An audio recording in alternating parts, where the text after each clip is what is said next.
માથું ધોઈ અને હું આવી ગઈ કાસ સામે. કાસમાં મોઢું જોવાતા તો ઈ આવી ગયા. મને કહે છે કે કાસ નો હોત તો તારું શું થાય? તો મેં કીધું કે જો કાસ નો હોત ને તો હું તળાવમાં મોં જોયા. પેલાના જમાનામાં આમ થાય બધા તળાવમાં જ મોં જોતા હો.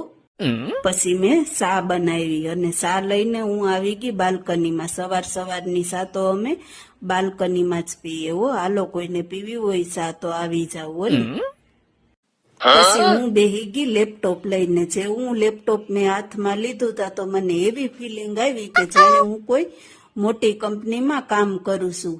તમે બધા એવું વિચારતા હોય તો ખોટું છે હો, કેમ કે લેપટોપ તો મેં સાફ કરવા લીધું છે, એમાં ધૂળ સડી ગઈ છે ને એટલે હો.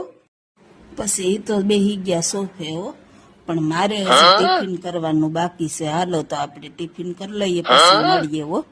મળીએ નેક્સ્ટ વિડીયામાં. Like and subscribe.